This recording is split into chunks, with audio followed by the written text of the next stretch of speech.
ఒకప్పుడు దట్టమైన మరియు ఉల్లాసమైన అడవి మధ్యలో జంతువులన్నీ నేర్చుకోవడానికి మరియు పెరగడానికి ఒక ప్రత్యేకమైన పాఠశాల ఉండేది.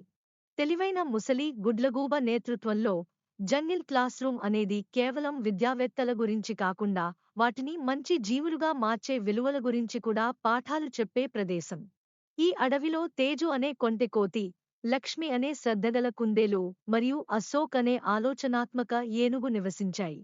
వారి మధ్య విభేదాలు ఉన్నప్పటికీ వారు మంచి స్నేహితులు మరియు ఎల్లప్పుడూ కలిసి జంగిల్ క్లాస్ రూమ్కు హాజరవుతారు.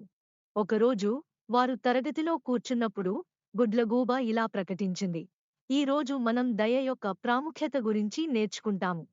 దయ అడవిలో సూర్యరశ్మి లాంటిది.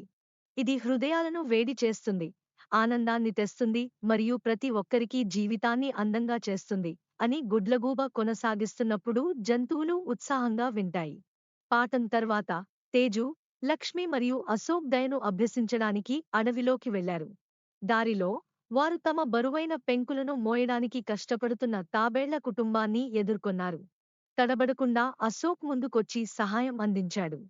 తన శక్తివంతమైన ట్రంక్తో అతను చాలా బరువైన షెల్ను ఎత్తి అలసిపోయిన తాబేళ్ల కోసం తీసుకువెళ్లాడు. తేజు మరియు లక్ష్మి తమ స్నేహితుడి దయకు గర్విస్తూ అతనిని ఉత్సాహపరిచారు. ఇంకా దారిలో గాలికి ఎగిరిపోయిన పక్షి గూడు కనిపించింది. పిల్ల పక్షులు తమ ఇంటికి తిరిగి రాలేక ఆందోళనతో కిలకిలలాడాయి. లక్ష్మి తన చురుకైన పాదాలతో కొత్త గూడును నిర్మించడానికి కొమ్మలు మరియు ఆకులను సేకరించింది. తేజు కొమ్మ నుండి కొమ్మకు పరుపు కోసం మెత్తని నాచును సేకరించింది. కలిసి వారు గూడును పునర్నిర్మించారు. పిల్ల పక్షులు సురక్షితంగా మరియు సౌకర్యవంతంగా ఉండేలా చూసుకున్నారు. సూర్యుడు అస్తమించడం ప్రారంభించినప్పుడు వారు తప్పిపోయిన నక్క పిల్లను చూసి దాని తల్లి కోసం మెల్లగా ఏడుస్తూ వచ్చారు. చింతించకు చిన్నా అంటూ తేజు మెల్లగా నక్క పిల్లని తన పక్కనే లక్ష్మి, అశోక్ ఉన్న గుహలోకి నడిపించాడు. వారి దయగల చర్యలు గుర్తించబడవు. త్వరలో అడవి వారి నిస్వార్థ పనుల కథలతో కళకళలాడింది మరియు అన్ని మూలల నుండి జంతువులు వారికి కృతజ్ఞతలు చెప్పడానికి వచ్చాయి.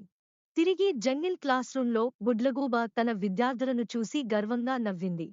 గుర్తుంచుకోండి, దయ అనేది నేర్చుకోవలసిన పాఠం మాత్రమే కాదు, ఇది ఒక జీవన విధానం. దయ యొక్క ప్రతి చర్య, ఎంత చిన్నదైనా, మన అడవిని ప్రతి ఒక్కరికీ మంచి ప్రదేశంగా మారుస్తుంది. ఆ రోజు నుండి తేజు, లక్ష్మి మరియు అశోక్ వారు ఎక్కడికి వెళ్లినా దయను వ్యాప్తి చేస్తూనే ఉన్నారు.